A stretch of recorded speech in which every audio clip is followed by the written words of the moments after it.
तो नमस्कार मेरे प्यारे से श्रेणियों, कैसे हो आप लोग। उम्मीद करता हूं बहुत अच्छे होंगे और आप सभी लोगों ने वेट किया है बहुत ही ज्यादा गुरुजी की पहली एसएसटी की क्लास के लिए। हमने आपको तो पढ़ाया नहीं एसएसटी, लेकिन प्यारे बच्चों जो सामाजिक विज्ञान का पहला हमारा जो बुक हमारा हिस्ट्री है उसका पहला चैप्टर का ऑब्जेक्टिव टेस्ट आज आपके सामने होने वाला है।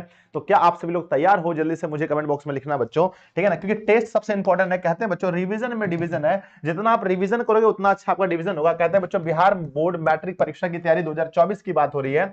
मैट्रिक बोर्ड परीक्षा 2024 बच्चों, यूरोप में राष्ट्रवाद है ना, यूरोप में राष्ट्रवाद चैप्टर जो आपके प्यारे गुरुजी, नाम क्या गुरुजी का बताओ? मनीष सर ने पढ़ाया आपको, मनीष सर ने आपको पूरा चैप्टर पढ़ाया है। लेकिन जैसा कि मैंने आप लोगों से वादा किया था कि प्यारे बच्चों टेस्ट मैं लूंगा, ठीक है, मनीष सर आपको पढ़ाएंगे पर टेस्ट मैं लूंगा। आपके सामने मैं हाजिर हो चुका हूं, क्या आप मुझे सुन पा रहे? गुड मॉर्निंग मेरे प्यारे बच्चों, सभी को good morning good morning good morning. कैसे हैं आप सभी लोग? हम उम्मीद करते हैं प्यारे बच्चों अच्छे होंगे। हमने बोला था कि ये क्लास ऐप पर होगी, लेकिन बच्चों मेरी पहली क्लास थी तो मैंने सोचा कि पहली क्लास में क्यों बच्चों से थोड़ा सा दूरी बनाना। तो पहली क्लास में हम आपके सामने लाइव हैं। इसके बाद अगर कभी होगी तो बच्चों हम ऐप पर ले लेंगे। और बहुत सारे बच्चों का मतलब ऐप से लॉगिन हट गया ये वो, तो बहुत सारा मैसेज रात में आ रहा था कि है ना कि गुरुजी प्लीज यूट्यूब पर ही पहली क्लास लीजिए, उसके बाद हम लोग एप्लीकेशन ठीक ठाक कर लेंगे, फिर आप ऐप पर लीजिएगा, ठीक है। कैसे हैं बच्चों? आपसे लोग बता दीजिए जल्दी से स्पीड में। कहते हैं ऑल ऑब्जेक्टिव होने वाला है, पढ़ें वही जो परीक्षा में पूछे जाते हैं। प्यारे बच्चों देखो मेरा यही टैग है कि पढ़ें वही जो परीक्षा में पूछे जाते हैं। तो प्यारे बच्चों यहां से बहुत सारे क्वेश्चन आने वाले हैं। आज का मोटिवेशन सुनना, कहते हैं बच्चों कुछ ऐसा वक्त लाओ कि तुम खुद को हराना चाहो तो भी हार ना पाओ। बच्चों आपको कुछ ऐसा वक्त लाना है, अपने अंदर वो ऐसी मेंटलिटी आपके अंदर ऐसी पैदा करनी है जो बच्चों आप चाह करके भी अपनी पढ़ाई को रोक ना सको, चाह करके भी अपनी पढ़ाई को रोक ना सको। अभी अगर घंटे, ध्यान देना, अभी अगर आपके पढ़ाई के घंटे अगर 4 है 5 है तो बच्चों इसको बढ़ा करके 7 से 8 करो। क्या करो? 7 से 8 करो। यही वो समय है बच्चों जब दूसरे बच्चे ध्यान नहीं दे रहे हैं और आप इस समय ध्यान दोगे तो आपका रिजल्ट बेस्ट बनेगा बच्चों। क्या अंतिम में सिर्फ पढ़ने से अच्छा रिजल्ट हो सकता है? आप मुझे बताइए। आप बोलोगे नहीं सर, सिर्फ अंतिम में पढ़ने से रिजल्ट कभी भी अच्छा नहीं हो सकता है, इसलिए हमें पूरा फोकस बच्चों स्टडी पर अभी से ही करना चाहिए। चलिए एक बार हो जाइए तैयार दोस्तों को शेयर करने के लिए। फटाफट बच्चों शेयर करना है। अगर 1K से ना 1K से कम तो होने दीजिए शेयर बच्चों। 1K बच्चे लाइव क्लास में जुड़ने चाहिए। 1000 बच्चे कम से कम मॉर्निंग की क्लास में भी लाइव क्लास में जुड़ने चाहिए। और बच्चों ये रिकॉर्ड होना चाहिए आपके पास कि हाँ सर हम लोगों ने 1000 बच्चे लाइव क्लास में मॉर्निंग के समय power of Disha online classes और दिशा ऑनलाइन क्लासेस में हम लोगों ने पढ़ा है और एक एक क्वेश्चन को प्यारे बच्चों हमने फोड़ा है, ठीक है। तो जल्दी से आपसे लोग शेयर कर दिए। और जितने भी बच्चे लाइव हैं, लगभग बच्चों 700 600 800 जो भी बच्चे लाइव हैं, सब लोग क्लास को बच्चों लाइक कीजिए स्पीड में। एक बार आप सभी लोग क्लास को लाइक कर दीजिए, लाइक कीजिए फटाफट से बच्चों। पहला चैप्टर का नाम बताओ क्या है? हिस्ट्री का पहला चैप्टर जो हम पढ़ने वाले हैं, इस चैप्टर का नाम है बच्चों, है ना, जिसका टेस्ट लगाने वाले हैं, इसको आप लोगों ने पढ़ा था। चैप्टर का नाम है बच्चों यूरोप में राष्ट्रवाद। क्या बच्चों? यूरोप में राष्ट्रवाद। अच्छा आपने देखा है कि पहले बच्चों क्या होता था कि यूरोप कई भागों में, मतलब कि यूरोप कई भागों में बटा हुआ था, उसमें बच्चों फिर राष्ट्रवाद की भावना जगी, फिर बच्चों इटली का एकीकरण हुआ, फिर आपने पढ़ा बच्चों जर्मनी का एकीकरण हुआ, ठीक है। तो ये सब एकीकरण आप लोगों ने इसमें पढ़ा था बच्चों। अगर हम आपसे एक बात पूछें कि यूरोप क्या है, यूरोप क्या है, तो आप बोलोगे गुरुजी यूरोप एक महादेश है। क्या है? यूरोप एक महादेश है। जैसे बच्चों हम लोग जिस देश है ना, हम लोगों का महादेश कौन सा है? तो हम लोगों का महादेश है बच्चों एशिया। हम लोगों का महादेश क्या है? एशिया। और हम लोग जिस है ना जिसके बारे में पढ़ रहे हैं बच्चों वो है बच्चों यूरोप, है ना। तो यूरोप में राष्ट्रवाद हिस्ट्री का पहला चैप्टर है और बच्चों यहां से बहुत सारे क्वेश्चन बनते हैं। क्या आपको मनीष सर ने पढ़ा है और क्या आप लोगों ने पढ़ा है ये तो मुझे नहीं पता, लेकिन आप मुझसे वादा करो कि सर जो क्वेश्चन मैं नहीं भी जानूंगा उसका भी उत्तर देने का प्रयास करूंगा। वादा करो बच्चों। क्या आप मुझसे वादा करते हो? हाँ सर मैं आपसे वादा करता हूं कि जो क्वेश्चन नहीं जानूंगा उसका भी उत्तर देने का प्रयास करूंगा। लिखो बच्चों, क्या आप जो नहीं जानोगे उसका भी आंसर बच्चों, आंसर अनुमान के रूप में उत्तर देने का प्रयास करोगे? हाँ या ना? जल्दी बताओ। क्या आप नहीं भी जानोगे फिर भी उत्तर देने का प्रयास करोगे? यस और नो? जल्दी बताओ। Yes sir, yes sir. हम कोशिश करेंगे कि जो क्वेश्चन हम नहीं जाने उसका भी उत्तर देने का हम प्रयास करेंगे बच्चों, ठीक है ना। क्योंकि यहां पर आपको एक साथ अभी 58 क्वेश्चन पढ़ने, कितने पढ़ने बच्चों? 58 है ना, 58 क्वेश्चन पढ़ने। और जो क्वेश्चन आप नहीं जानोगे उसका भी जवाब देने का आपको प्रयास करना है। एक बार बच्चों सभी दोस्तों में फिर से आप सभी लोग व्हाट्सएप टेलीग्राम मतलब जो भी चलाते हैं हर जगह एक बार फिर से इसको शेयर कर दीजिए, हर जगह बच्चों जल्दी से। कम से कम हमने बोला है कि फर्स्ट क्लास है आज, तो 1K बच्चे लाइव क्लास में जुड़ने चाहिए। 1K, ठीक है। किसी भी हाल में बच्चों 1K बच्चे जुड़ने चाहिए ताकि लगे कि अपना परिवार, हाँ अपना परिवार मजबूत है बच्चों ना, अपना परिवार हर स्थिति में मजबूत है। चलिए फटाफट शेयर कर दीजिए जल्दी से। यस गुरुजी, यस गुरुजी, यस गुरुजी। चलिए स्टार्ट करते हैं। सबसे पहला क्वेश्चन, जो नहीं जानोगे उसको देखना, आपको मैंने नहीं पढ़ाया बच्चों, आपको मनीष सर ने पढ़ाया है। अब क्या क्या क्वेश्चन छोड़ा गया है, क्या क्या पढ़ाया गया, ये तो मुझे नहीं पता, पर क्वेश्चन करते हैं। अगर आप इस चैप्टर के सारे क्वेश्चन को कर लेते हो तो एक भी क्वेश्चन एग्जाम में नहीं छूटेगा इस चैप्टर से, इसका मैं वादा देता हूं बच्चों। ठीक है, आइए बच्चों, इसका अगर पीडीएफ आपको लेना है तो पीडीएफ कैसे मिलेगा, है ना गुरुजी? इसका जो पीडीएफ मिलने वाला है वो ड्रीम 450 प्लस बैच में मिलने वाला है। हम उम्मीद करते हैं कि सारे बच्चे इसमें एनरोल होंगे, A to Z बच्चे एनरोल होंगे। बच्चों इसकी फीस है 999 रुपए इसकी फीस रखी गई थी, नहीं बच्चों, है ना 599, लेकिन इसको काट करके बच्चों 499 रुपए इसकी फीस रखी गई है। जो बच्चे नहीं जुड़े हैं उसको live class, video class, doubt class, PDF notes, online test, weekly test, इन सभी के लिए बच्चों हमारे कोर्स में आप लोग ज्वाइन हो जाना इसके बाद, है ना। आइए सबसे पहले बच्चों फर्स्ट क्वेश्चन आता है। पहला क्वेश्चन आपके सामने है, फर्स्ट क्वेश्चन, पहला क्वेश्चन कि फ्रांस की क्रांति का प्रमुख कारण क्या था। बच्चों फ्रांस भी यूरोप में ही आता है और यहां पर एक क्रांति हुई थी, इसका सबसे प्रमुख कारण क्या था? आप बोलेंगे सर फ्रांस की क्रांति का प्रमुख कारण था वहां का निरंकुश शासन, है ना, निरंकुश शासन व्यवस्था जो फ्रांस में थी बच्चों, इसके कारण से फ्रांस की क्रांति हुई थी।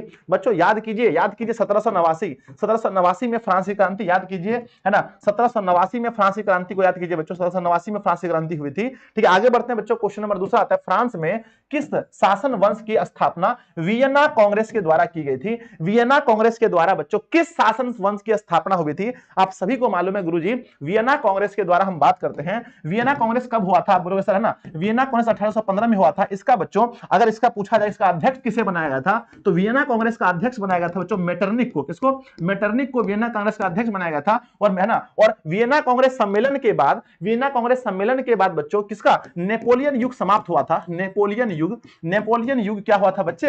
ये है ना नेपोलियन युग समाप्त हुआ था। और यहां पर कौन सा युग आया था? और यहां पर बच्चों मेटरनिक युग, है ना मेटरनिक युग आया था। और हम बात करते हैं कि वियना का, है ना किसके द्वारा बच्चों, फ्रांस में किस शासन वंश की स्थापना वियना कांग्रेस के द्वारा हुई थी? तो बच्चों बुर्बो, है ना बुर्बो वंश की स्थापना, ऑप्शन नंबर सी, बुर्बो वंश की स्थापना, option number C is right answer of this question. Option number C बच्चों, और आपसे पूछा जाए कि ये बताओ कि नेपोलियन का जो अंत है बच्चों वो कब हुआ था? नेपोलियन युग का अंत अगर आपसे पूछा जाए, नेपोलियन युग का अंत, तो बोलना बच्चों 1814 ईस्वी में। और आपसे ये पूछा जाए कि मेटरनिक युग की शुरुआत कब हुई थी, तो बच्चों पूछा जाए कि मेटरनिक युग की शुरुआत, तो कहना बच्चों मेटरनिक युग की शुरुआत हुई थी 1815 में। और बच्चों इसका पूछा जाए अंत, बच्चों इसका अंत पूछा जाए 1848 में, 1848 में इसका अंत हुआ था। अगर आपसे ये पूछा जाए कि बच्चों मेटरनिक कहां, है ना मेटरनिक बच्चों कहां का चांसलर था, कहां का चांसलर था, मेटरनिक कहां का चांसलर था, तो कहना बच्चों मेटरनिक चांसलर कहां का था, जल्दी बताओ मेटरनिक चांसलर कहां का था। तो कहना बच्चों कि मेटरनिक जो चांसलर था वो बच्चों कहां का था? ऑस्ट्रिया का। किसका?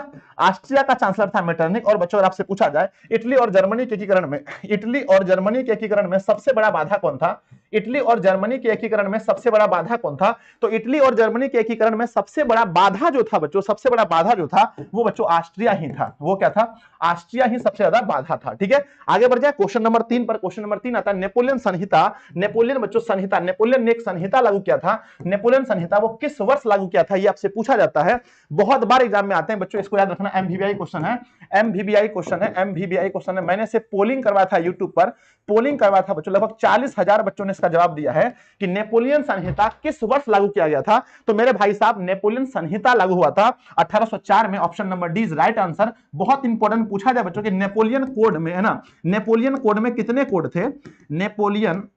नेपोलियन कोड में कितने कोड थे? तो बच्चों नेपोलियन कोड में कुल 5 कोड थे ना, कितने थे? नेपोलियन कोड में कुल 5 कोड थे, इसको याद रखना, बहुत इंपॉर्टेंट क्वेश्चन है। क्वेश्चन नंबर आता है 4, वियना सम्मेलन यानी कि कांग्रेस का अध्यक्ष कौन था? अभी मैंने तुरंत बताया था कि वियना सम्मेलन जब हुआ था बच्चों तो इसका अध्यक्ष किसे बनाया गया था? आप सभी को मालूम है कि इसका अध्यक्ष बच्चों मेटरनिक को बनाया गया था। Option number D right answer. Metternich कहां का चांसलर था? तो कहना बच्चों ऑस्ट्रिया का चांसलर था, ऑस्ट्रिया का चांसलर था। क्वेश्चन नंबर आता है 5वां कि मेटरनिक व्यवस्था का उद्देश्य क्या था? मेटरनिक चाहता क्या था? मेटरनिक बच्चों क्या चाहता था? मेटरनिक व्यवस्था का उद्देश्य, हमारे साथ नजीत कुमार है, हमारे साथ रिया कुमारी है, राकेश कुमार है, इंडियन बुआ है, राकेश है ना, स्मार्टली बुआ है, सुजीत कुमार है, सभी लोग जुड़ चुके हैं। एक बार बच्चों सारे दोस्तों में power of Disha online classes एक बार सारे दोस्तों में शेयर कर दीजिए ताकि हमारा परिवार बच्चों मॉर्निंग में भी एक अच्छी स्थिति में रहे। गुरुजी मेरे कि मेटरनिक व्यवस्था का उद्देश्य क्या था? पुरातत्व व्यवस्था को पुनर्स्थापना करना, है ना बच्चों। गणतंत्र की स्थापना नहीं था बच्चों, प्रजातंत्र की स्थापना बिल्कुल नहीं था, है ना। पुरातन व्यवस्था की पुनः स्थापना करना, ये बच्चों मैटरनिक युग की जो था यही इसका बच्चों उद्देश्य था। तो पहले 5 क्वेश्चन में मेरे बच्चे, पहले 5 क्वेश्चन में आपने कितना क्वेश्चन सही किया? पढ़ा तो आप लोगों ने, मैंने नहीं पढ़ाया आपको, लेकिन सारे क्वेश्चन आप बना रहे होंगे, इसकी मुझे पूरा भरोसा है। और मैंने आप लोगों से पहले ही वादा करवाया है, अगर कोई क्वेश्चन ना बने फिर भी आपको आंसर देना है, कोशिश करनी है। और बच्चों जल्दी से आप सभी लोग जितने बच्चे लाइव हैं, कम से कम लाइक की संख्या उतनी पूरी होनी चाहिए। क्वेश्चन नंबर चलते हैं, क्वेश्चन नंबर 6 में कि मैटरनिक कौन था? बोले भाई साहब मैटरनिक कौन था सबको पता है, मैटरनिक कौन था, कहां का? ऑस्ट्रिया का चांसलर था, ऑप्शन नंबर ए सही है। अगला बच्चों, किसने कहा था कि फ्रांस जब छींकता है तो बाकी यूरोप को सर्दी जुकाम हो जाता है? ये बात किसने कहा था? लिखिए बच्चों, ये एमवीबीआई क्वेश्चन है, ये एमवीबीआई क्वेश्चन है कि ना, किसने कहा था जब फ्रांस छींकता है तो बाकी यूरोप को, यानी कि फ्रांस पर कुछ भी होता है तो बाकी यूरोप, मतलब जितने यूरोप महादेश हैं, समझिए बच्चों कि हमारा यूरोप महादेश है, समझिए बच्चों ये हमारा यूरोप महादेश है, ये हमारा कौन सा महादेश है? यूरोप है। और यहां बच्चों फ्रांस में कुछ भी होता है, ध्यान देना, और ये है बच्चों फ्रांस, ध्यान दीजिएगा, है ना, कहते हैं ये हमारा फ्रांस है, और फ्रांस में कुछ भी होता है तो है ना, इसका असर पूरे यूरोप में पड़ता है, इसका असर पूरे यूरोप में पड़ता है। इसलिए कहते हैं कि जब फ्रांस छींकता है तो बाकी यूरोप को सर्दी जुकाम होता है। ऐसा किसने बोला था? ऐसा मैटरनिक ने बोला था, ऑप्शन नंबर सी बच्चों। बहुत इंपॉर्टेंट क्वेश्चन है, गलती मत कीजिएगा कभी भी। अगला क्वेश्चन आता है कि नेपोलियन कोड में कुल कितने कोड थे? ये तो हर बच्चे को याद है, गली मोहल्ले के किसी बच्चे को उठा के पूछ लो, मैट्रिक वाले बच्चे को, वो बोलेगा, है ना, वो बोलेगा मेरे बच्चे, है ना, आंसर क्या बोलेगा? आंसर बोलेगा कि मेरे बच्चे ना, नेपोलियन कोड में कुल कितने कोड थे? तो 5 कोड थे, ऑप्शन नंबर आपका बी हो जाएगा। अगला क्वेश्चन क्या आता है कि, है ना, ध्यान दीजिए, ये क्वेश्चन अलग है बच्चों, रोमानीवाद क्या है? ये थोड़ा सा आपके लिए अलग क्वेश्चन हो जाएगा कि रोमानीवाद क्या है। ठीक है, क्वेश्चन क्या पूछा गया बच्चों कि रोमानीवाद क्या है? आप बोलो गुरुजी रोमानीवाद क्या है? एक राजनीतिक आंदोलन है, एक सांस्कृतिक आंदोलन है, एक आर्थिक क्रांति है? तो बच्चों रोमानीवाद जो है एक सांस्कृतिक आंदोलन है, ऑप्शन नंबर बी बच्चों। ये थोड़ा सा अलग टाइप का क्वेश्चन था, अलग टाइप का क्वेश्चन था, हो सकता है किसी बच्चे को दिक्कत हुआ हो। अगला क्वेश्चन नंबर आता है 10 में बच्चों, इटली एवं जर्मनी वर्तमान में किस महादेश में आते हैं? ये तो सभी को पता है कि इटली और जर्मनी वर्तमान में किस महादेश के अंतर्गत आते हैं।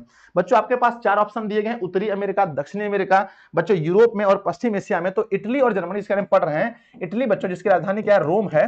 ठीक है, ये बच्चों जो है ये कहां पर पड़ती है ना, तो ये बच्चों किसमें? यूरोप में पड़ता है, ऑप्शन नंबर सी सही है। अगला क्वेश्चन नंबर देखना बच्चों, है ना, मारी आन किस देश का राष्ट्रवाद का प्रतीक है? मारी आन बच्चों ये अलग टाइप का क्वेश्चन है, इसको कहते हैं अलग टाइप का क्वेश्चन, अलग टाइप का, लेकिन हम छोड़ेंगे नहीं। क्वेश्चन बच्चों, मारी आन किस देश का राष्ट्रवाद का प्रतीक है? तो मारी आन बच्चों फ्रांस का प्रतीक है। कहां का?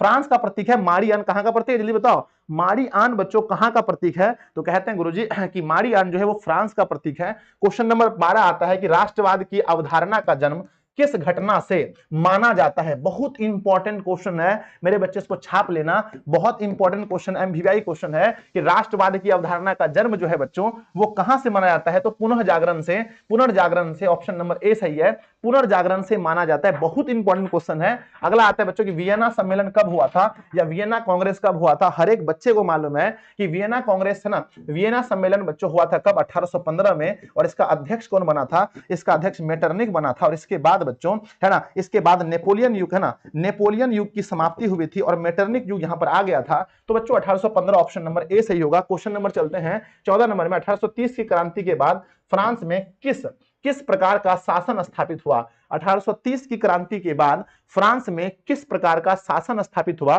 तो बच्चों 1830 की क्रांति के बाद फ्रांस में संवैधानिक राजतंत्र, कौन सा? संवैधानिक राजतंत्र हुआ था, ऑप्शन नंबर बी सही है।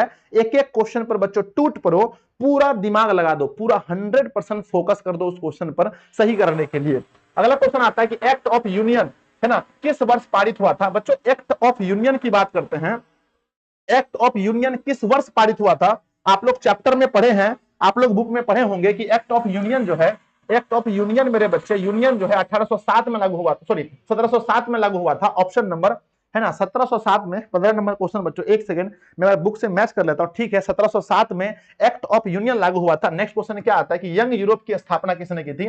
आपने पढ़ा था बच्चों मेजनी के बारे में। किसके बारे में? आपने मेजनी के बारे में पढ़ा होगा कि मेजनी ने 1831 में बच्चों यंग, है ना, यंग यूरोप की स्थापना की थी। और नहीं बच्चों, यंग इटली की स्थापना ना, 1831 में यंग इटली और 1834 में यंग यूरोप की स्थापना हुई थी। तो बच्चों, है ना, इसकी स्थापना की किसने थी? तो मेजनी ने। मेजनी मेजनी ने बच्चों है ना गणतांत्रिक है ना गणतांत्रिक विचारों का समर्थक था बच्चों मेजनी, और हेगेल के विचारों से प्रभावित था, है ना। ये चीज आपको पता होगा। क्वेश्चन नंबर अगला आता है 17 कि इटली के एकीकरण का मसीहा किसे कहा जाता है। इटली के एकीकरण के 3 हीरो थे बच्चों, पहला मेजनी हुआ, दूसरा गेरिबाल्डी हुआ, तीसरा काउंट काबूर हुआ, लेकिन मसीहा कौन था। इटली के एकीकरण की बात करते हैं बच्चों, कब हुई थी, तो 1871 में इटली का एकीकरण हुआ था। जर्मनी का एकीकरण कब हुआ था, तो बच्चों जर्मनी का भी हुआ था 1871 में। यहां पर यह पूछा गया कि इसका मसीहा कौन है, यानी सबसे ज्यादा, है ना, सबसे ज्यादा इसमें मेन हीरो कौन है, तो बच्चों मेन है यहाँ पर मेजनी। कौन है, मेजनी सबसे मेन था। ऑप्शन अगला क्वेश्चन आता है कि मेजनी का संबंध किस संगठन से था, बहुत ही ज्यादा है बच्चों ये क्वेश्चन आता है कि मेजनी का संबंध किस संगठन से था। आपको गुरुजी मेजनी का संबंध किससे था, कार्बोनरी से था। ऑप्शन नंबर बी बच्चों, यह है ना, यह एक प्रकार का गुप्त दल था। क्या था बच्चों, यह एक प्रकार का गुप्त दल था। ठीक है, अगले क्वेश्चन में चलते हैं। अगला क्वेश्चन आता है किसने अपनी कूटनीति के बल पर इटली की समस्या को संपूर्ण यूरोप की समस्या बना दी थी। तो बच्चों अपनी कूटनीति के बल पर, अपनी राजनीति के बल पर, अपनी राजनीति के बल पर किसने, है ना, किसने बच्चों इटली की समस्या को पूरे यूरोप का समस्या बना दिया था, तो वो नाम था बच्चों काउंट काबूर। क्योंकि काउंट काबूर जो थे वो बच्चों, है ना, कूटनीतिज्ञ थे। ये बच्चों बहुत ज्यादा कूटनीतिज्ञ करना जानते थे, यानी कि राजनीति जानते थे, राजनीति जानते थे। ठीक है ना, ऑप्शन नंबर बच्चों क्या होगा, ए सही होगा। क्वेश्चन नंबर 20 देखते हैं, यंग इटली की स्थापना, है ना, संस्थापक कौन है। यंग इटली के संस्थापक कौन है, बहुत तेजी में कमेंट्स आ रहे हैं। ठीक है, बहुत सारे, है ना। तो क्वेश्चन पूछा गया है कि यंग इटली की स्थापना, ना, संस्थापक कौन है। तो बच्चों यंग इटली या यंग यूरोप दोनों में कुछ भी पूछे, आंसर है बच्चों मेजनी। क्या है आंसर, क्या होगा, मेजनी आपका आंसर होगा। ऑप्शन नंबर सी बच्चों, ऑप्शन नंबर सी आपका सही है, मेजनी आपका सही उत्तर होगा। ठीक है, आगे बढ़ जाए, बोलो यस और नो, बढ़ जाए, हाँ या ना। Yes sir, yes sir, yes sir, बस एक सेकंड चाहिए।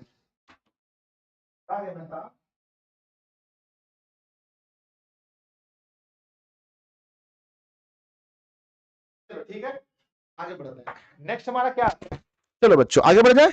यस यस, चलो बच्चों अगला। अब बताइए 20 में आपका कितना सही हुआ। 20 में से प्यारे बच्चों 20 सही होना चाहिए। कितना क्वेश्चन सही हुआ जल्दी बताओ। 20 क्वेश्चन में से आपने अभी तक कितना क्वेश्चन सही किया है, ठीक है, जल्दी से स्पीड में। यस गुरुजी, यस यस यस यस, 20 में से हमारा सही हो गया। हाँ ठीक है, नेक्स्ट आगे बढ़ जाते हैं। नेक्स्ट क्वेश्चन नंबर आता है 21 नंबर। लाल, क्या पूछा बच्चों, लाल कुर्ती का, है ना, लाल कुर्ती का गठन किसने किया था। बच्चों देखो एक होता है ना लाल कुर्ती का गठन, एक होता है लाल सेना का गठन। ठीक है, लाल सेना का गठन नहीं पूछा, लाल कुर्ती का गठन पूछा गया है। तो लाल कुर्ती का गठन बच्चों किसने किया था, लाल कुर्ती का गठन गेरीबाल्डी ने किया है। गेरीबाल्डी पेशे से क्या थे बच्चों, एग्जाम में खूब पूछा जाता है कि गेरीबाल्डी पेशे से क्या थे, तो कहना गेरीबाल्डी पेशे से नाविक थे। क्या थे, गेरीबाल्डी पेशे से क्या थे बच्चों, नाविक थे, नाविक थे, गेरीबाल्डी पेशे से नाविक थे। अगला क्वेश्चन क्या आता है, अगला बच्चों की, है ना, कि काबूर कौन था। काबूर का मतलब होता है काउंट काबूर, है ना। काउंट काबूर कौन था बच्चों, तो काउंट काबूर क्या था, इटली का प्रधानमंत्री था। काउंट काबूर को, है ना, विक्टर इमैनुअल ने क्या बनाया था, है ना, विक्टर इमैनुअल ने काउंट काबूर को क्या बनाया था, इटली का प्रधानमंत्री बनाया था। ऑप्शन नंबर बी सही होगा। अगला आता है बच्चों, है ना, फ्रेंड्स ऑफ इटली नामक संस्था का गठन किसने किया था। बच्चों फ्रेंड्स ऑफ इटली नामक संस्था का गठन किसने किया था, 23 नंबर क्वेश्चन पूछा गया है। तो फ्रेंड्स ऑफ इटली नामक संस्था का गठन मेजनी ने किया था। ऑप्शन नंबर डी सही है, ऑप्शन नंबर डी बच्चों मेजनी ने। नेक्स्ट क्वेश्चन देखते हैं कि, है ना, कार्बोनरी की स्थापना ना किस वर्ष हुई थी। इस क्वेश्चन को एमवीबीआई माना गया है, बहुत इंपॉर्टेंट क्वेश्चन है, एमवीबीआई प्रश्न है मेरे बच्चे की, है ना, कि कार्बोनरी की स्थापना किस वर्ष हुई थी। देखो कार्बोनरी एक गुप्त दल था बच्चों। मेजनी का संबंध इसी दल से था और पूछा गया है कि इसके, है ना, इसकी स्थापना किस वर्ष हुई थी, 1810 में। ऑप्शन नंबर ए सही है। अगला क्वेश्चन देखते हैं बच्चों, गेरिबाल्डी पेशे से क्या थे। सबको पता है कि गेरिबाल्डी पेशे से क्या थे, आप बोलो गुरुजी, है ना, गेरिबाल्डी पेशे से नाविक थे। ऑप्शन नंबर डी आपका सही है। नेक्स्ट क्वेश्चन देखते हैं, है ना, काउंट काबूर को विक्टर इमैनुअल ने किस पद पर नियुक्त किया था। सबसे इंपॉर्टेंट क्वेश्चन है, एमवीबीआई क्वेश्चन याद रखना बच्चों, बहुत पूछा जाता है। काउंट काबूर को विक्टर इमैनुअल ने किस पद पर नियुक्त किया था, तो मेरे बच्चे प्रधानमंत्री बना दिया था इटली का। Option number C. अगला क्वेश्चन, इटली के एकीकरण में निम्नलिखित में से किसका संबंध नहीं है, यानी इटली के एकीकरण के लिए किसने अपना योगदान नहीं दिया है, किसने नहीं दिया है। ऑप्शन देख लीजिए, पहला ऑप्शन बच्चों बिस्मार्क ने, नहीं बच्चों, ठीक है, इटली की, है ना, एकीकरण के 3 हीरो है। पहला है बच्चों कौन, है ना, मेजनी, दूसरा है बच्चों गेरिबाल्डी और तीसरा है काउंट काबूर। ठीक है ना, बिस्मार्क का संबंध बच्चों किससे है, जर्मनी की, है ना, जर्मनी के एकीकरण से बिस्मार्क का संबंध है। इटली के एकीकरण में बिस्मार्क का कोई भी संबंध नहीं है बच्चों। ठीक है, तो ऑप्शन नंबर ए होगा। अगला क्वेश्चन क्या आता है कि विलियम प्रथम कहां का शासक था। विलियम प्रथम कहां का शासक था बच्चों, विलियम प्रथम फ्रांस का होगा ना, नहीं प्रसा का, सॉरी, विलियम प्रथम कहाँ का शासक था? तो बच्चों प्रसा का। 28 का नंबर देखते हैं, ऑप्शन नंबर आपका 20 है ये, कहाँ का? प्रसा का। तो विलियम प्रथम जो था वो प्रसा का शासक था। ऑप्शन नंबर आपका क्या होगा? 20 ही होगा। नेक्स्ट क्वेश्चन देखते हैं, है ना, जालबेराइन की, है ना, जालबेराइन की स्थापना किसने की थी? जालबेराइन बच्चों एक संस्था थी, किसकी थी? जालबेराइन किसकी संस्था थी? व्यापारियों की संस्था थी। एग्जाम में पूछा जाता है कि जालबेराइन बच्चों किसकी संस्था थी, तो कहते हैं व्यापारियों की। और इसकी, है ना, स्थापना किस राज्य ने की थी? इसकी स्थापना किस राज्य ने की थी? तो बच्चों इसकी स्थापना प्रसा ने, है ना। ऑप्शन नंबर आपका क्या हो जाएगा? ए सही है, प्रसा ने इसकी स्थापना की थी, ऑप्शन नंबर ए बच्चों। अगला क्वेश्चन नंबर आता है कि, है ना, सीडान का युद्ध, है ना, किनके बीच हुआ था? बच्चों एक होता सेडान का, एक होता सिडान का, ठीक है ना। सिडान का युद्ध बच्चों 1866 में, 1866 में किसके बीच हुआ था? प्रसा और फ्रांस के बीच, इटली और रोम के बीच, ऑस्ट्रिया और प्रसा के बीच। बताओ, सिडान का, आपके गुरुजी मनीष सर ने आपको पढ़ाया था कि सिडान का युद्ध किनके किनके बीच हुआ था। अब देखते हैं किनका सबसे पहला उत्तर आता है, क्वेश्चन नंबर 30 बच्चों, है ना। सिडान का युद्ध किसके किसके बीच हुआ था? जल्दी बताओ, सिडान का युद्ध बच्चों किसके बीच में था? है ना, प्रसा और फ्रांस के बीच हुआ था, ऑप्शन नंबर सी। अगला आता है, बिस्मार्क किस विद्वान की विचारधारा से प्रभावित थे? बच्चों बिस्मार्क जो थे वो हीगेल के विचारों से प्रभावित थे, ठीक है ना। और आपसे पूछा जाए बिस्मार्क किससे प्रभावित थे, कहना बच्चों हीगेल। हीगेल कौन थे? हीगेल एक दार्शनिक थे। हीगेल कौन थे बच्चों? हीगेल एक दार्शनिक थे, याद रखना। और इनके विचारों से बिस्मार्क प्रभावित थे। हीगेल बच्चों एग्जाम में खूब पूछा गया है कि हीगेल कौन थे, कहना बच्चों हीगेल एक दार्शनिक थे। क्या थे? दार्शनिक थे। अगला आता है बच्चों, जर्मनी एवं है ना इटली के एकीकरण के विरुद्ध में निम्न में कौन सा देश था? जर्मनी और एकीकरण के, ना, एकीकरण के विरोध में कौन सा देश था? आप सभी को मालूम है कि जर्मनी और इटली के एकीकरण के विरुद्ध में एक ही देश था, जिसका नाम बच्चों ऑस्ट्रिया है। ऑप्शन नंबर क्या होगा? सी बच्चों। नेक्स्ट क्वेश्चन क्या आता है, नेपोलियन ने जर्मनी में किस संघ की स्थापना की थी? बहुत इंपॉर्टेंट क्वेश्चन है कि नेपोलियन ने जर्मनी में किस संघ की स्थापना की थी? नेपोलियन ने जर्मनी में राइन संघ की स्थापना की थी, राइन संघ बच्चों, ऑप्शन नंबर सी होगा। नेक्स्ट क्वेश्चन आता है, किस युद्ध के बाद जर्मनी का एकीकरण हुआ? ये हर बच्चे को याद है कि 1870 में सेडान युद्ध हुआ। 1870 में सेडान युद्ध हुआ, उसके बाद बच्चों जर्मनी का एकीकरण होकर के पूरा जर्मनी बन गया। जर्मनी कितने छोटे छोटे राज्य, है ना, देशों में बटा, सॉरी बच्चों, जर्मनी कितने छोटे छोटे भागों में बटा था? तो जर्मनी बच्चों, अगर आप, है ना, अगर आप बात करते हो तो यह 300 भागों में, 300 भागों में बटा था। जर्मनी के एकीकरण का मेन मसीहा कौन है? जर्मनी के एकीकरण का मसीहा कौन है? तो आप बोलोगे सर जर्मनी के एकीकरण का मसीहा बिस्मार्क है। कौन है? बिस्मार्क है। और बच्चों पूछा गया है ना किस युद्ध के बाद, तो कहना बच्चों सेडान का युद्ध, है ना, सेडोवो का युद्ध नहीं, है ना, अरे सिडान लिख दे बच्चों, सेडान होना चाहिए ना, सेडोवा का युद्ध नहीं होगा बच्चों ना, सिडान का युद्ध होगा। यहां पर मैंने तब गलती लिखा है बच्चों, सॉरी बच्चों, सॉरी इसके लिए, सॉरी, ठीक है ना, सॉरी, यहां मैंने गलती लिख दिया है, एक सेकंड, है ना। सिडान का युद्ध बच्चों, यहां देखो, यहां पर सिडान का युद्ध 1870 में हुआ था। 70 में, यही किसी को बच्चों सेडान कहा जाता है, सेडान भी बोला जाता है कई जगह पर, है ना। और सेडोवा का युद्ध बच्चों, सेडोवा का युद्ध हुआ था 1866 में। ये मैंने यहाँ पर मिस्टेक किया था, इसके लिए सॉरी बच्चों। ठीक है, आगे बढ़ते हैं। नेक्स्ट हमारा क्या आता है? ठीक है, यहाँ आंसर हमारा क्या हो जाएगा? सेडान, है ना, ऑप्शन नंबर डी हो जाएगा बच्चों, है ना, सिडान का युद्ध, ऑप्शन नंबर डी सही हो जाएगा। ठीक है, आगे बढ़ते हैं। अगला क्वेश्चन क्या आता है? जर्मेनिया बच्चों क्या है? जर्मेनिया जर्मन का राष्ट्र प्रतीक है। जर्मेनिया दिया है तो वो जर्मन का क्या होगा? राष्ट्र प्रतीक होगा। ऑप्शन नंबर बच्चों बी सही है, जर्मन का राष्ट्र प्रतीक। नेक्स्ट क्वेश्चन देखते हैं, जर्मनी का एकीकरण कब पूरा हुआ? देखो बच्चों, इटली और जर्मनी दोनों का एकीकरण कब पूरा हुआ? आप सभी लोग बोलोगे गुरुजी 1870 में युद्ध हुआ और 71 में 1871 में इसका एकीकरण पूरा हुआ। 1871 में, ऑप्शन नंबर सी सही है। अगला क्वेश्चन ध्यान से देखना, जालिबेराइन एक संस्था थी, बहुत इंपॉर्टेंट है। जालिबेराइन एक संस्था थी, किसकी संस्था थी बच्चों? जल्दी कमेंट बॉक्स में लिखना, जालिबेराइन एक संस्था थी, किसकी थी? व्यापारियों की। ऑप्शन नंबर बच्चों बी सही है। अगला क्वेश्चन ध्यान से, सेडावो के युद्ध में किसकी पराजय हुई थी? सेडावो के युद्ध में बच्चों किसके बीच युद्ध हुआ था? और फिर ऑस्ट्रिया और प्रसा के बीच में पूछा गया है किसकी पराजय हुई थी? पराजय बच्चों किसकी? प्रसा की पराजय हुई थी। अगला क्वेश्चन देखते हैं कि बिस्मार्क क्या था। बहुत इंपॉर्टेंट क्वेश्चन है, एमवीबीआई क्वेश्चन है कि बिस्मार्क बच्चों क्या था। ठीक है, क्वेश्चन एक भी नहीं छोड़ना, यहां से जितने भी क्वेश्चन आएंगे सारे क्वेश्चन बच्चों बहुत अच्छे से बनने वाले हैं। क्वेश्चन पूछा गया कि बिस्मार्क क्या था, ऑप्शन आपके सामने दिया गया है, 4 ऑप्शन बच्चों। बिस्मार्क क्या था जल्दी बता दो। आप बोले गुरुजी बिस्मार्क एक कूटनीतिज्ञ था, ऑप्शन नंबर डी सही है, बिस्मार्क कूटनीतिज्ञ था। ठीक है, पहले बच्चों क्या आपने क्लास को लाइक कर दिया? जल्दी बताओ, लाइक नहीं किया है तो फटाफट से सब लोग क्लास को लाइक कीजिए। और एक एक चीजों पर, सर 38 नंबर क्वेश्चन गलत है सर, पूछा गया कि सेडावो के युद्ध में किसकी पराजय हुई थी। 38 नंबर क्वेश्चन, 38 बच्चों, sorry sorry sorry sorry sorry, Sadowa के युद्ध में ऑस्ट्रिया की पराजय हुई थी। सॉरी बच्चों, सॉरी सॉरी सॉरी, यहां मिस्टेक है, ऑस्ट्रिया की पराजय हुई थी, ऑस्ट्रिया। सेडवो के युद्ध में किसकी पराजय हुई थी? ऑस्ट्रिया की। बच्चों बहुत दिनों से एसएसटी अब हमने छोड़ दिया है, अब हमारा एसएसटी पढ़ाना होता नहीं है, तो चीजें कभी कभी थोड़े बहुत बदल जाती है, माफ करना उसके लिए। अगला क्वेश्चन नंबर आता है 40 बच्चों, हीगेल क्या था? अभी हमने बताया था कि हीगेल के विचारों से, बिस्मार्क किसके विचारों से प्रभावित था?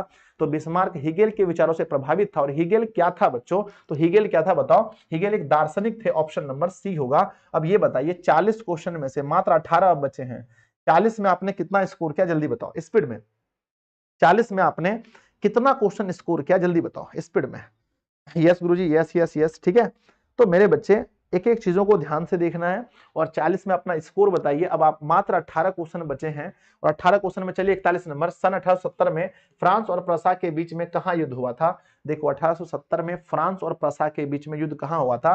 तो बच्चों यहां लिखा है सेडान। क्या लिखा है? सेडान में युद्ध हुआ था, ऑप्शन नंबर ए सही है, सेडान में। अगला क्वेश्चन आता है कि किस ना किस संधि द्वारा जर्मनी का एकीकरण हुआ था? बच्चों किस संधि के द्वारा जर्मनी का एकीकरण हो गया? कौन सी संधि? क्या बच्चों डेनमार्क की संधि या गैक्सटीन की संधि या प्राग की संधि या फ्रैंकफर्ट की संधि? बहुत इंपॉर्टेंट क्वेश्चन है, एग्जाम में कई बार पूछा जाता है कि बच्चों बताओ, है ना, कि फ्रैंकफर्ट की संधि कब हुई थी? तो कहते हैं वर्ष 1800 कौन सा? 1871 में, वर्ष 1871 में, है ना, फ्रैंकफर्ट की संधि हुई थी। और इसी संधि के द्वारा बच्चों, इसी संधि के द्वारा जर्मनी क्या हो गया था? जो छोटे छोटे भागों में बटा था वो एक में जुड़ गया था। किस संधि के द्वारा बताओ? तो कहना बच्चों, है ना, फ्रैंकफर्ट की संधि द्वारा। कब हुई थी फ्रैंकफर्ट की संधि? 1870 में, याद रखिएगा। अगला क्वेश्चन पूछा गया 43 नंबर में कि जर्मन राइन राज्य का निर्माण किसने किया था? बहुत इंपॉर्टेंट क्वेश्चन है। जर्मन राइन राज्य का निर्माण बच्चों नेपोलियन ने किया था, अभी आपने पढ़ा था, नेपोलियन बोनापार्ट ने किया था, पूरा नाम है इसका। अगला क्वेश्चन आता है रक्त एवं लौह नीति का अवलंबन किसने किया था? इंपॉर्टेंट क्वेश्चन है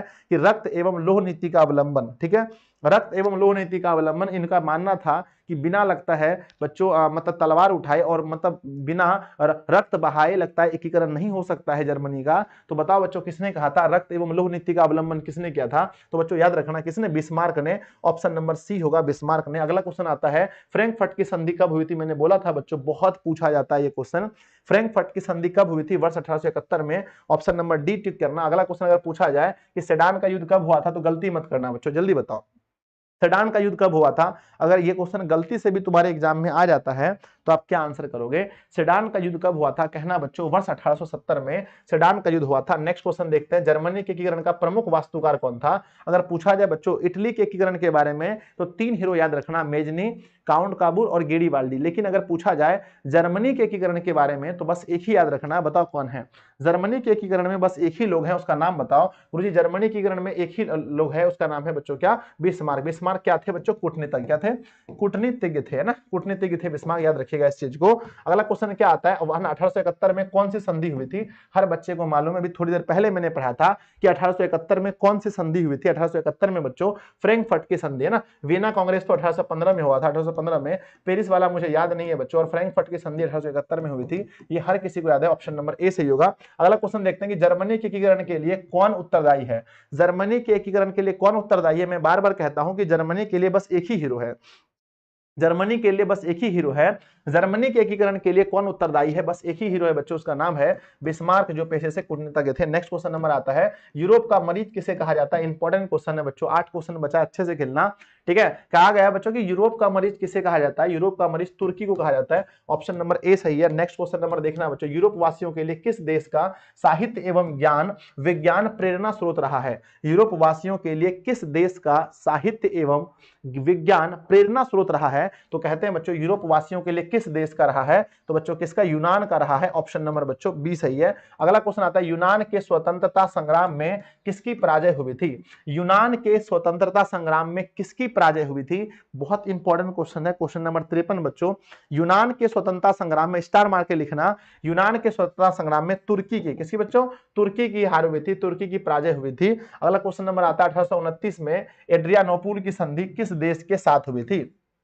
बच्चों एड्रियानोपुल की संधि अगर हम बात करते हैं तो रूस और जर्मनी के साथ हुई थी, ठीक है ना। क्वेश्चन पूछा गया है ना, याद रखिएगा कि एड्रियानोपुल की संधि, एड्रियानोपुल की संधि, एड्रियानोपुल की संधि जो है कि संधि बच्चों किसके किसके बीच में बताओ, तो कहना बच्चों रूस और जर्मनी के बीच में, रूस और जर्मनी के बीच में हुई थी। अब ऑप्शन में देख लीजिए पूछा गया है 1829 ईस्वी की एड्रियानोपुल की संधि किस देश के साथ हुई थी। ऑप्शन में रूस है बच्चों लेकिन जर्मनी नहीं है, तो ऑप्शन नंबर ए रूस सही हो जाएगा। अगला क्वेश्चन पूछा गया है यूरोपीय सभ्यता का पालना किस देश को कहा जाता है। बहुत बढ़िया क्वेश्चन है कि यूरोपीय सभ्यता यानी है ना, यानी कि यूरोप की जो सभ्यता है उसका पालना, उसको पालन करने वाला जो मेन देश है वो कौन है। यूरोपीय सभ्यता का पालना किसे कहा जाता है, इटली, रोम, स्पेन और फ्रेंच। 55 नंबर क्वेश्चन बच्चों, आंसर दिए गए हैं, जल्दी बताओ। ठीक है, यूरोपीय सभ्यता का पालना बच्चों, यहां यूनान ऑप्शन भी नहीं है, सॉरी बच्चों, है ना। यूरोपीय सभ्यता का पालना यूनान को कहा जाता है बच्चों, यहाँ पर यूनान है ही नहीं। देखो अभी यहाँ पर एक क्वेश्चन आया था ना यूनान वाला, ठीक है, एक क्वेश्चन आया था यहाँ पर, यूरोपियों के लिए किस देश का साहित्य विज्ञान प्रेरणा स्रोत है, यूनान का। ठीक है, तो यहाँ बच्चों यूनान होना चाहिए। यूरोपीय सभ्यता का पालना यूनान को कहा जाता है। सॉरी बच्चों, ऑप्शन नंबर डी फ्रेंच नहीं, यूनान होगा। ठीक है, यूनान को कहा जाता है, यूनान को, सॉरी बच्चों ऑप्शन गलत है, यूनान को कहा जाता है, ऑप्शन ही गलत है, ऑप्शन ही गलत है, यूनान को कहा जाता है, ऑप्शन नहीं दिया गया है बच्चों। आगे बढ़ते हैं, आगे बढ़ते हैं। ठीक है सर, गुरुजी एक बच्चा कह रहा है सर 54 मिस्टेक है, नहीं बच्चों 54 मिस्टेक नहीं है। अगला क्वेश्चन देखते हैं, हंगरी की भाषा क्या है। हंगरी की भाषा बच्चों, हंगरी है ना, हंगरी की भाषा पूछा गया क्या है। तो बच्चों हंगरी की जो भाषा है वो मेग्यार होनी चाहिए।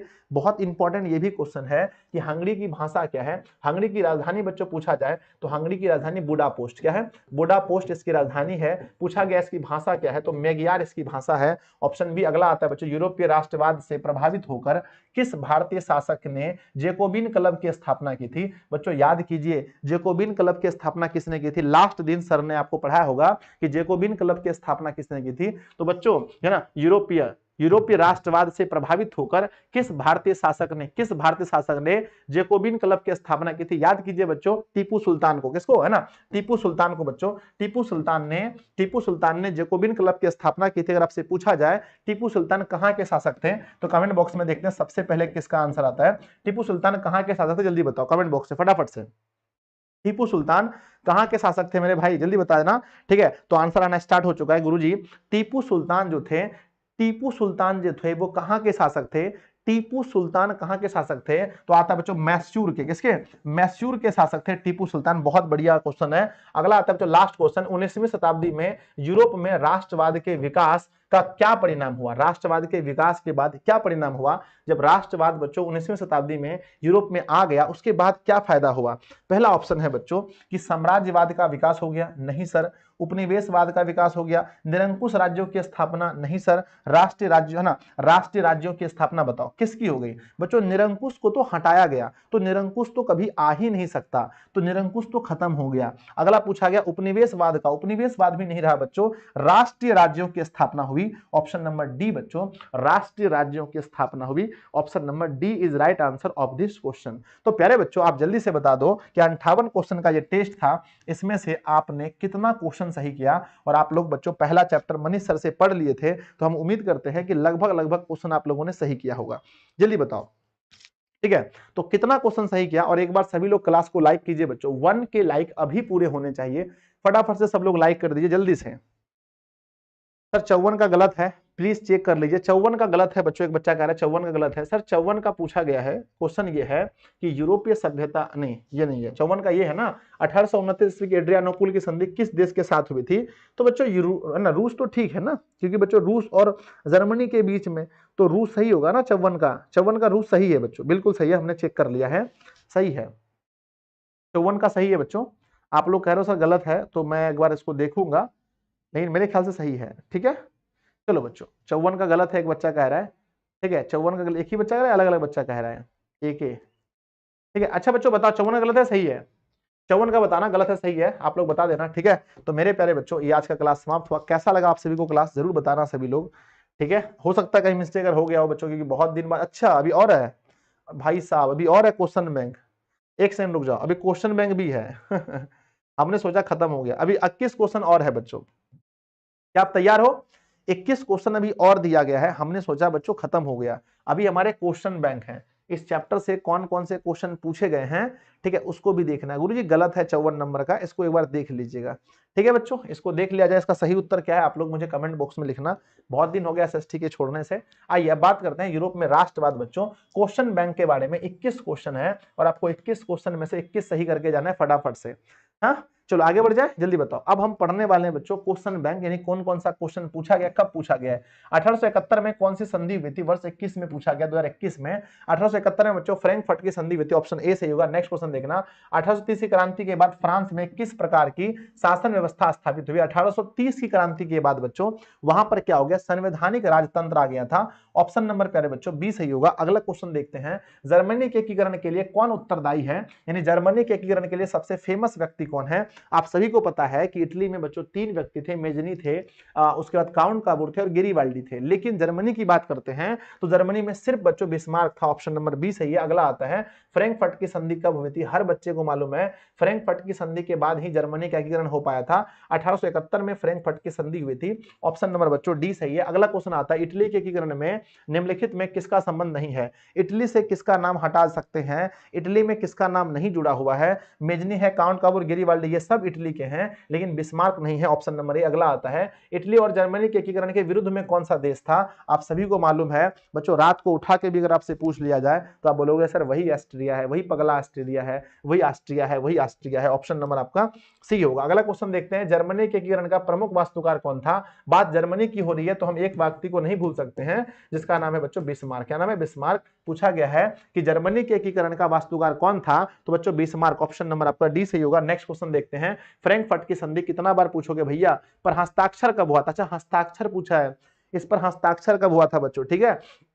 तो देखो फ्रैंकफर्ट की संधि तो 1871 में हुई थी बच्चों, ये मुझे याद है। हस्ताक्षर वाला अगर आप लोगों ने इधर पढ़ा होगा हाल फिलहाल में तो बताना मुझे, ठीक है। ऑप्शन नंबर इसका सी सही होना चाहिए। अगला क्वेश्चन पूछा गया है, काउंट काबूर को विक्टर इमैनुअल ने किस पद पर नियुक्त किया था। तो आप सभी को मालूम है लगातार 2 साल पूछा गया, 21 और 22 में। किस पद पर किया था, पता है, प्रधानमंत्री बना दिया था। अगला क्वेश्चन आता है, रक्त एवं लोह नीति का अवलंबन किसने किया था। रक्त एवं लोह नीति का अवलंबन करने वाले बिस्मार्क थे, ऑप्शन नंबर सी आता है। अगला आता है, यूरोप का मरीज किसे कहते हैं। हर बच्चे को याद है बच्चों की यूरोप का मरीज तुर्की को कहा जाता है, ऑप्शन ए सही है। यंग यूरोप की स्थापना किसने की थी, यंग इटली और यंग यूरोप की स्थापना मेजनी ने की थी, ऑप्शन नंबर ए सही है। अगला बच्चों, टीपू सुल्तान कहां के शासक थे। अभी थोड़ी देर पहले मैंने पढ़ाया था कि टीपू सुल्तान बच्चों जिसने जैकोबिन क्लब की स्थापना की थी, मैसूर के शासक थे। अगला क्वेश्चन आता है, ध्यान दीजिएगा। अगला बच्चों, किस युद्ध के बाद जर्मनी का एकीकरण हो पाया था। किस युद्ध के बाद, तो बच्चों सेडान के युद्ध के बाद हो पाया था, ऑप्शन नंबर आपका डी सही है। अगला क्वेश्चन आता है, गेरिबाल्डी पेशे से क्या थे। 14 में 19 में पूछा है, गेरिबाल्डी पेशे से नाविक थे, सबको पता है। अगला बच्चों, जर्मन राइन राज्य का निर्माण किसने किया था। जर्मन राइन राज्य का निर्माण नेपोलियन बोनापार्ट ने किया था। नेपोलियन है ना, नेपोलियन बोनापार्ट ने किया था, बोनापार्ट ने किया था, ठीक है। अगला क्वेश्चन हमारा आता है कि सन 1870 में फ्रांस और प्रसा के बीच में कहां युद्ध हुआ था। तो बच्चों यह युद्ध सेडान में हुआ था, ऑप्शन नंबर ए सही है। अगला, इटली के एकीकरण में निम्नलिखित में से किसका योगदान है ना किया था। इटली के एकीकरण में निम्नलिखित में किसने योगदान किया था। मेजनी ने, गेरिबाल्डी ने, काउंट काबूर ने, सभी ने। तो बच्चों आपको अच्छे से पता है इसके 3 हीरो थे, तीनों के तीनों। अगला क्वेश्चन आता है, वियना सम्मेलन कब हुआ था। कमेंट बॉक्स में छाप दीजिएगा, आप सभी को याद है वियना सम्मेलन। अगला आता है, जालबेरेन का संबंध किससे है। इन जालबेरेन कैसी संस्था थी। आप सभी को मालूम है बच्चों की जालबेरेन कैसी थी, व्यापारियों की संस्था थी, ऑप्शन बी सही है। लास्ट क्वेश्चन, जेनेवा संधि कब हुआ था, यानी कि जेनेवा संधि पूछा गया है। तो बच्चों जेनेवा संधि के बारे में याद रखिएगा, वर्ष 1954 में जेनेवा समझौता हुआ था, ऑप्शन नंबर आपका ए सही है। तो प्यारे बच्चों 21 क्वेश्चन में से आपने कितना सही किया मुझे जल्दी बताना, ठीक है। 21 क्वेश्चन में से आपका क्या स्कोर रहा, ठीक है। मुझे पूरा भरोसा है बच्चों कि 21 में से आप लोगों ने लगभग 20-25 तो कर ही दिया, सॉरी माफ करना, 21 में से लगभग आप लोगों ने ना 19-20, मैं 20-25 कह रहा हूं भाई लगता है सर कहाँ खो गए हो आप। नहीं नहीं बच्चों सॉरी, हमने 21 समझ करके बच्चों बोला 20-25 जल्दी बताओ कितना सही किया, 21 में किस कर दिया। यस गुरुजी, यस यस यस, ठीक है। अब प्यारे बच्चों ये बताओ कि कितने ऐसे बच्चे हैं जो टेलीग्राम पर जुड़े हुए हैं ठीक है। एक तो बच्चों आप सभी लोग आज है ना, सभी लोग दिशा ऑनलाइन क्लासेस का टेलीग्राम है बच्चों, क्या है, दिशा ऑनलाइन क्लासेस का टेलीग्राम है। आप सभी लोग वहां जुड़ जाना और बच्चों वहां पर मैं डेली क्वेश्चन पोस्ट करवाऊंगा बच्चों, ठीक है। आज से डेली वहां क्या पोस्ट होगा, जल्दी बोलो। डेली वहां क्वेश्चन है ना, क्वेश्चन क्विज पोस्ट होगा, ठीक है। और जब भी टाइम मिले तो बच्चों उस पर आप मतलब क्वेश्चन सही कर सकते हो। ठीक है। चलो, दिशा ऑनलाइन क्लासेस का जो टेलीग्राम ग्रुप है बच्चों, उसको कैसे ज्वाइन करें? तो टेलीग्राम नाम का एक एप्लीकेशन व्हाट्सएप के जैसा ही होता है, उसको अपना अकाउंट बना लीजिए और उसमें सर्च कीजिए, यहाँ देखिए टेलीग्राम है, सर्च कीजिए दिशा ऑनलाइन क्लासेस। बच्चों ये अपना दिशा ऑनलाइन क्लासेस है, जिसमें अभी तक कितने बच्चे जुड़े हैं बताओ? जिसमें अभी तक 1,13,323 बच्चे जुड़े हैं, 1,13,323 बच्चे जुड़े हैं। वहां पर बच्चों क्विज वाला जो सिस्टम है वो हमारे टेलीग्राम से हट गया है, कुछ टेक्निकल इशू की वजह से टेलीग्राम से बच्चों हट गया है, लेकिन जिसकी वजह से हम टेलीग्राम क्विज नहीं ले पा रहे हैं। ठीक है ना, क्यों नहीं ले पा रहे हैं? कुछ सिस्टम वहां से हट गया है, तो आप सभी लोग पहले इसमें ज्वाइन हो जाइए। ठीक है, उसके बाद प्यारे बच्चों हम टेलीग्राम क्विज के बारे में कुछ सोचते हैं। तो सब लोग ज्वाइन हो जाइएगा, एक बार कमेंट बॉक्स में यस यस कीजिए कि हाँ सर अभी हम टेलीग्राम में ज्वाइन हो जाते हैं। दिशा ऑनलाइन क्लासेस के नाम से जो टेलीग्राम जुड़ा है, इस पर हम ज्वाइन हो जाते हैं। एक बार जल्दी से बता दो, यहाँ पर टेलीग्राम में कुछ क्वेश्चन पूछे जाते हैं इस प्रकार से, ध्यान दीजिए। जैसा यहाँ क्वेश्चन इस प्रकार से आता है आपके सामने, जैसे यहाँ देखो बच्चों, सारे क्वेश्चन तो मैंने लगा दिए हैं, है ना। तो बहुत सारे बच्चे यहाँ एक्टिव रहते हैं और अपना जवाब बहुत बढ़िया से देते हैं। ठीक है, तो जो लोग नहीं जुड़े हैं बच्चों, आप सभी लोग ज्वाइन हो जाना। बाकी है ना, इसका नोट्स आपको कहाँ मिलेगा? नोट्स के लिए बच्चों, क्लास के लिए आप सभी को हमने बोला था कि आप सभी लोग पेड क्लास में, पेड व्हाट्सएप किसके पास है? दिशा ऑनलाइन क्लासेस का पेड व्हाट्सएप ग्रुप बच्चों किसके पास है, या एप्लीकेशन बच्चों किसके पास है? एप्लीकेशन में कौन कौन जुड़े हैं? तो सर्च कीजिए दिशा ऑनलाइन क्लासेस, वहां बच्चों आपको इसका पहला चैप्टर खत्म हुआ तो वहां इसका नोट्स मिलेगा। ठीक है, वहां आपको प्यारे बच्चों नोट्स, है ना, वहां इसका नोट्स, यहाँ जो आपका पैनल पीडीएफ हमने पढ़ाया, ये पैनल पीडीएफ, ये सब कुछ मिलेगा बच्चों। एक बार रिवाइज कर लीजिएगा, एक बार फिर से रिवाइज कर लीजिएगा, सब हो जाएगा। कोर्स लेने में कहीं आपको प्रॉब्लम होती है, मात्र 499 में ऑल कोर्स है बच्चा। कितने में बताओ, कितने मिलता है गुरुजी का कोर्स? 499 में। कैसे कांटेक्ट करें सर? कांटेक्ट 7700094553 पर कॉल करके आज ही 6201320598 अपने मम्मी पापा भैया दीदी को बोलिए कि मुझे सर का कोर्स खरीदना है, और आप लोग ले लीजिए बच्चों, सारा नोट्स वगैरह यहीं मिलता है। तो चले, अब कैसा लगा क्लास? आप लोग कमेंट कीजिए बच्चों। चले, जल्दी बताओ, चले जल्दी बोलो, यस और no? Yes sir, yes sir. ई नोट्स पूरा चैप्टर का कब दीजिएगा सर? डलवा देंगे, ये वाला चैप्टर का बहुत जल्दी मिल जाएगा। 54 का सर आंसर होगा, तुर्की होगा सर। अच्छा, 54 का। चले, अरे जल्दी बोलो। Yes sir, yes sir, yes sir. Sir amazing fact नहीं लाते हैं सर? अच्छा, अमेजिंग फैक्ट भी लाना है ना? चलो बहुत बढ़िया बच्चों, ठीक है, लव यू बच्चों। इसी तरह से पढ़ते रहिए, हंसते रहिए, मुस्कुराते रहिए। क्लास कैसा लगा सब लोग नीचे कमेंट कीजिएगा, ठीक है। एप्लीकेशन पर क्विज नहीं होगा सर? हाँ, ऐप पर भी लगवा देंगे, ऐप पर भी होगा। सब्जेक्टिव क्वेश्चन नहीं होगा सर, सब्जेक्टिव पढ़ाए नहीं मनीष सर आपको?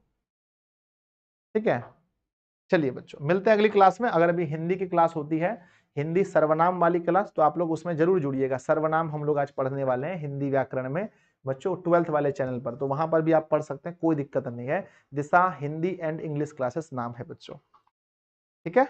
चलो।